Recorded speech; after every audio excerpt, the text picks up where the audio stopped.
EJ Jr., I hope you're doing well, sir. Welcome back to Tuscaloosa. Thank you, Ryan. How you doing today? I'm good. I hope you are too. It's good to talk some Alabama Crimson Tide football with you. Always. Hey, can you give us an update of what you're doing these days? Well, up until February, I was the interim head coach at Delaware State football. So now I'm in between positions. There are a couple of opportunities that are out there that are kind of pending. So I'm kind of waiting to see what the circumstances and how they're going to turn out. Good deal. EJ, talk about when you look at that 1978 championship team. When I say 78, what comes back to you the best? What's the best memory from that 78 team? The 78 team, goal line stand. Yeah, that's easy. Gut check and goal line stand. Because, that was something that we went over in the spring. It was a very hard physical spring. We had lost out on being national champions the year before because they jumped Texas from 5th to 1st. And nobody still has figured that one out. How do you beat the number 3 team in the country conventionally? And the number 1 loses, number 2 loses. You beat number 3 conventionally, and they jump number 5 to number 1. But so we were very committed in going into that season with a mission to win the national championship. Now, we did have that shortcoming game against Southern Cal. But, other than that, we had a pretty good, strong schedule, great defense, a very explosive offense that can do a lot of things. And at the end, we had got a chance to battle Penn State for the national championship and end up winning it. So when you look at 78 and then also 79 was a national championship year, in your opinion, which one was harder? It's always harder to repeat, but I would say that the better team might have been that 78 team because of what we were able to do defensively. Not to say that Don McNeil and them our senior year when we went undefeated, but anytime you have a target on your back, you'd rather be the chaser than the chasee. And going into the season, we knew we were going to have to be the chaser, and then 1979 we were the chasee. So it's always better to look forward than look behind. So I would say that the 78 was a little bit more difficult because of the fact that what it entailed, we needed to still convince people that we were the best in the country. Southern Cal had a great team that year. Nebraska still was playing well, as well as Ohio State and Michigan. So we had to go out there and play flawless football, win our conference, which was still very difficult to do because when you play LSU and Mississippi State and Auburn, it's not an easy thing to do in your own conference. As a player, could you tell that Coach Bryant was coaching any different after winning the national title going into that 79 season? I don't think Coach Bryant ever changed. I think Coach Bryant and Nick Saban are very similar. Every year is a new year, a different team, a different chemistry. But I think he worked this just as hard because you were almost like what you did last year didn't matter as what you do this year. And everything became more competitive. I think the drills were more competitive. But I think the blessing was that as you got older, the guys who have been there through the fray, there were a lot of younger guys who played the freshman year, like myself, Billy Jackson, Byron Bragg, Major Ogilvy, Ricky Tucker. We got a lot of experience our freshman year, so it made it easier to compete when we were sophomores and we didn't have to play as many freshmen in the fray in the 78-79 season, but they did contribute. And I think our chemistry was very, very unique because we had coaches who were battle-tested and proven by the time we got to the end of the season. So I think we pushed ourselves more because we wanted to be the best. And we kept looking at the eye of the prize, which was to try to win the national championship. EJ, when you look at that 1980 season, because you guys were trying to do something, what was the pressure like? Because I know Mississippi State, we kind of ran into a little bit of a problem over in Jackson, Mississippi, 6-3. Mississippi State was able to get us, and we were on our way, I guess, for doing something that's never been done in college football history, and that's winning back-to-back-to-back. Well, I think the 80 team was very unique. I think we were focused. I think we just had some bad things to happen. The Mississippi State game still kind of leaves a bad taste in my mouth because on the last play of the game, if anybody watches the game very closely, they fumbled the ball. They were trying to take a knee, and they fumbled the snap in their own end zone. And I recovered the ball in the end zone. We actually had the ball in the end zone. and there was not a referee to be seen. They called the game, and they disappeared like little mice into their little cousin. And then to turn around and lose that game at Notre Dame in a hard-fought game, it was very difficult because to do a three-peat, we were focused on it. We wanted to do our best. And one thing about each class, they wanted to be better than the class before. So it was going to be difficult to try to go from being an undefeated team to being an undefeated team twice in a row. But that was the goal. That was the mission. We just happened to fall short. Well, you're talking with the All-American E.J. Jr. right here on the game from the University of Alabama. That's a part of the College Football Hall of Fame ballot that was just released today.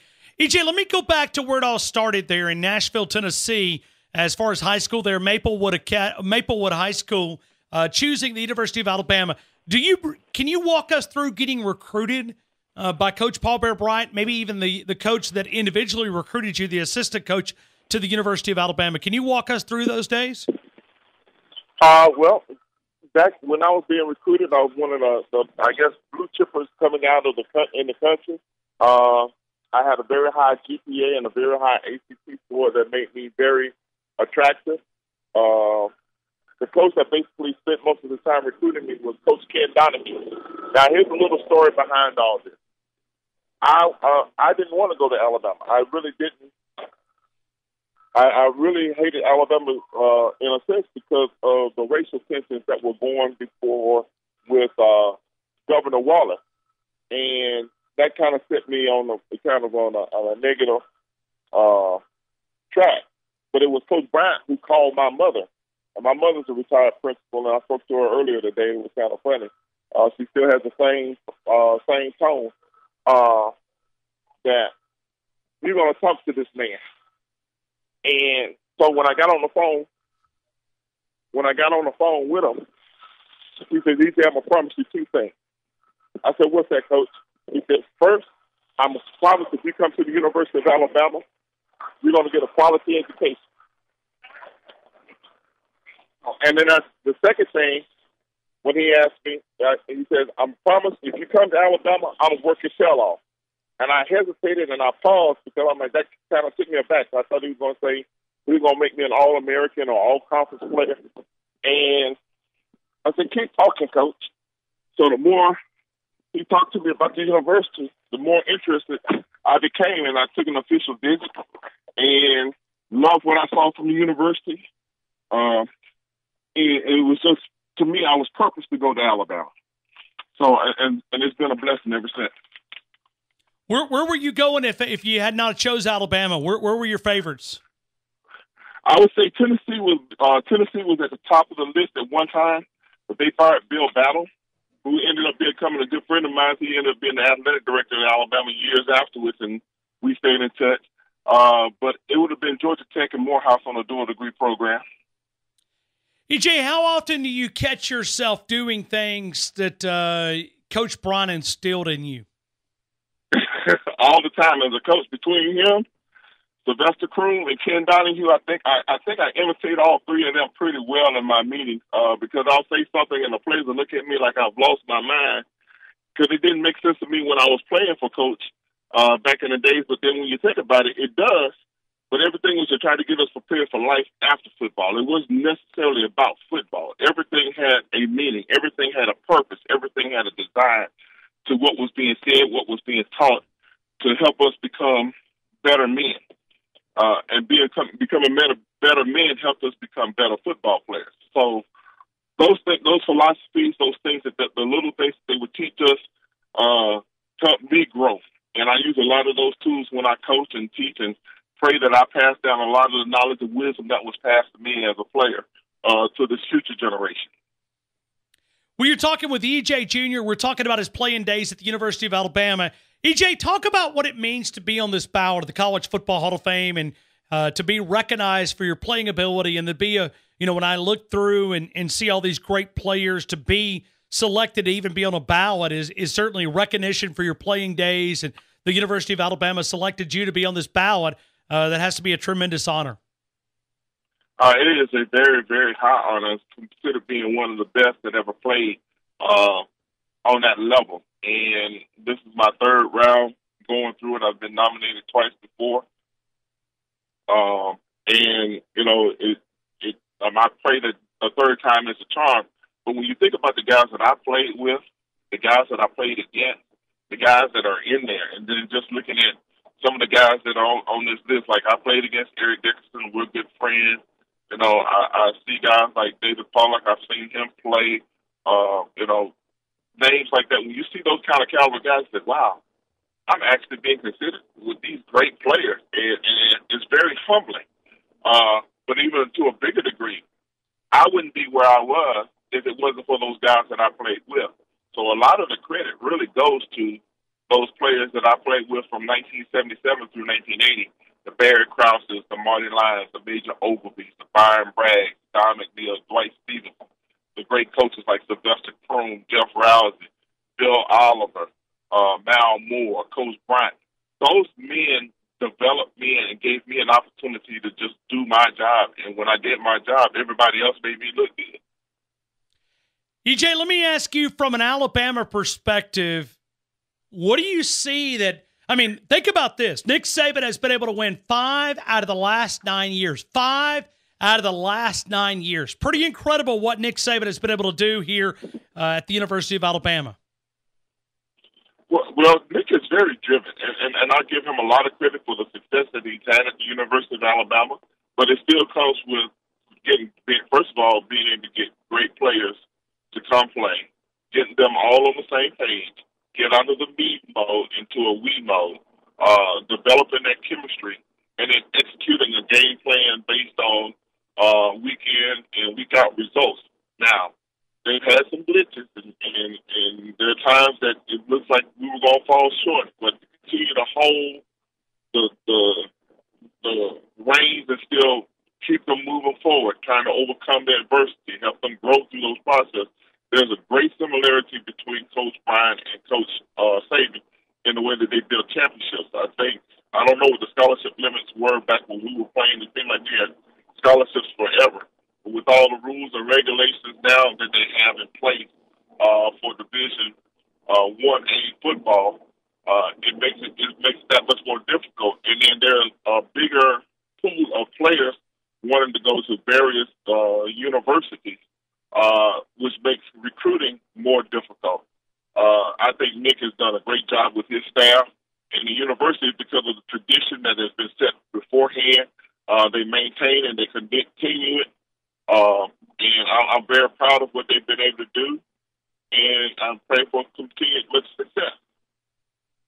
It's pretty amazing. I mean, when you talk about the University of Alabama, is it fair, in your opinion, to put Coach Nick Saban there with Coach Paul Bear Bryant? Well, I'm gonna always be a little.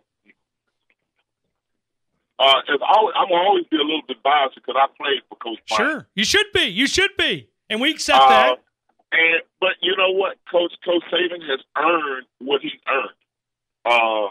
He's taking, like I said, he's taking a different group of guys every season and being able to be successful. I think college football today is more difficult a little bit more than when we played because you didn't have the ability to transfer to another college. Scholarships, were very valuable. We had 4-year deals, so once you signed that deal, you were there. Now it's year to year, and you have to earn your scholarships, and you see kids wanting to transfer out because they feel like they aren't getting a fair chance, or there's so much talent that they aren't going to get a chance to play. So it's more difficult to keep quality kids there because now they have the freedom to want to leave and pick and choose and do what they want to do. And I would give one other thing, a little more credit to Coach Saban. In this generation where you have more players who are coming from single-parent homes, the discipline is not there as much because my parents, a lot of the players that I played with came from two-parent homes, where now a lot of these guys come from maybe a single-parent home, and they don't get all the upbringing from that male role model until they get to the high school and the colleges. Whereas we got to do our whole total upbringing. So I give Coach Saban a lot of credit for what he's done with the program thus far. Well, EJ, listen, congrats on being this ballot, and we're going to try to get a lot of your coaches on. I know we had Coach Sly Kroom on a couple of weeks ago. We'll try to get him back on and try to salute what you were able to accomplish at the University of Alabama, and we'll see if we can do a little campaigning out there to maybe get some votes. I mean, we got to take your message to the streets. I appreciate you jumping on here in Tuscaloosa and talking about your playing days at the University of Alabama. It's been an absolute honor. Seems like we try to catch up at least once a year with you, but we're going to do some campaigning for you and see if we can kind of push to get you on this list. We appreciate you being part of the show. Thank you so much, Ryan. You have a blessed day and a blessed year.